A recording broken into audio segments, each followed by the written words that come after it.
வணக்கம் நண்பர்களே, welcome to ஹெல்த்அப் channel. இந்த பதிவில் நம்ம பருப்பு அடையை பற்றி பார்க்க போகிறோம். வாங்க வீடியோக்குள்ளே போகலாம். பருப்படை செய்கிறதுக்கு இன்றைக்கி நான் இட்லி அரிசி ஒரு ஆழாக்கு எடுத்திருக்கேன், அதாவது 200 கிராம் எடுத்திருக்கேன். கடலை பருப்பு 100 கிராம், பைத்தம்பருப்பு 50 கிராம், துவரம்பருப்பு ஒரு 25 கிராம், முழு உளுந்து ஒரு 25 கிராம், 2 டீஸ்பூன் முழு தனியா, 4 காஞ்ச மிளகாய். இது காரம் மீடியமாக இருக்கும், அதனால் நான் 4 எடுத்திருக்கேன். நீங்கள் உங்கள் காரத்துக்கு ஏற்ற மாதிரி கூட்டவோ குறைக்கவோ செஞ்சுக்கலாம். இப்போ இதை நல்லா வாஷ் பண்ணிவிட்டு ஒரு 2 ஹவர்ஸ் நல்லா ஊற வச்சிடலாம். இப்போ 2 ஹவர்ஸ் ஆகிடுச்சு, நல்லா ஊறிடுச்சு. மிக்ஸி ஜாரில் கொஞ்சம் கொஞ்சமாக போட்டு எடுத்துக்கலாம். மீடியம் சைஸில் முழு பூண்டு ஒன்று ஆட் பண்ணிக்கலாம். 1 டீஸ்பூன் பெருஞ்சீரகம் ஆட் பண்ணிக்கலாம். தேவையான அளவுக்கு உப்பு எல்லாத்தையும் சேர்த்து கொரகொரன்னு நம்ம அரைச்சி எடுத்துக்கலாம்.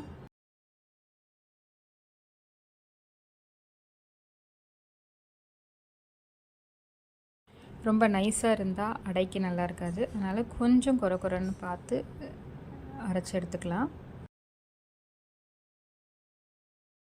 திருகின தேங்காய் ஒரு 1/4 கப் அளவுக்கு ஆட் பண்ணிக்கலாம்.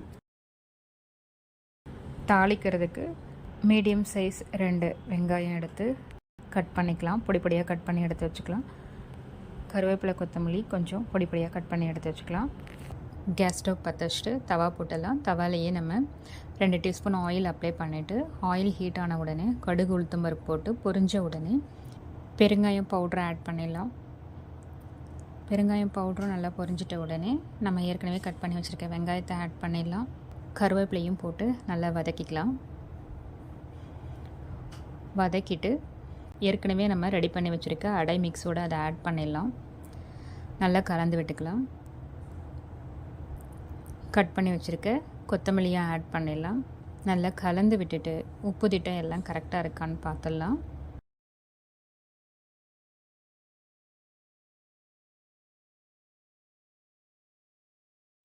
இப்போ நம்ம வெங்காயம் தாளித்து எடுத்து அதே தவாவே போட்டு தவா நல்லா சூடாகிடுச்சு.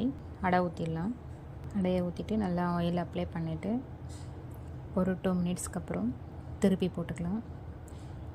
இப்போ நம்ம தேவைப்பட்ட ஆயில் அப்ளை பண்ணிக்கலாம், இல்லைன்னா வேண்டாம். திரும்ப ஒரு 2 மினிட்ஸ். அடை ரெடி ஆகிடுச்சு.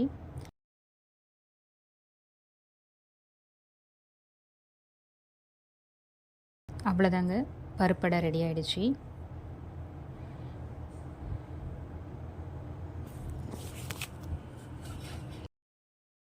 இந்த தேங்காய் சட்னிக்கு சின்ன வெங்காயம் 2, பச்சை மிளகாயும் வதக்கிடணும். அதனால் நம்ம தாளிக்கிற கரண்டிலே 1/2 டீஸ்பூன் ஆயில் அப்ளை பண்ணிவிட்டு சின்ன வெங்காயம் 4 போட்டு ஒரு பச்சை மிளகாயும் போட்டு ஒரு துண்டு இஞ்சியும் போட்டு நல்லா வதக்கிக்கலாம். வதக்கிட்டு இதை எடுத்து வச்சிடலாம். இது கூலாகிட்ட உடனே ஒரு கைப்பிடி பொட்டுக்கடலையும் 2 கைப்பிடி அளவுக்கு தேங்காயும் போட்டு உப்பு கொஞ்சம் போட்டு அரைச்சி எடுத்துக்கலாம்.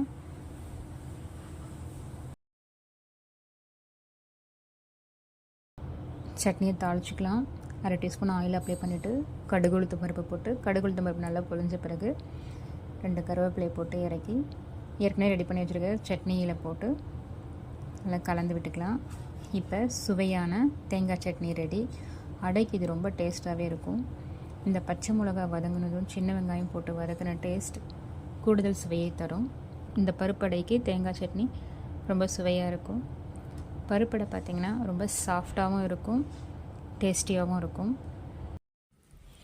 உங்களுக்கு இந்த பதிவு பிடிச்சிருந்தா லைக் பண்ணுங்கள். மற்றவங்களுக்கு சொல்லணும்னு நினச்சிங்கன்னா ஷேர் பண்ணுங்கள். கண்டினியூஸாக இதை மாதிரி நல்ல விஷயங்களை பார்க்கணுன்னு நினச்சிங்கன்னா சப்ஸ்கிரைப் பண்ணுங்கள். மீண்டும் ஒரு நல்ல பதிவில் சந்திப்போம்.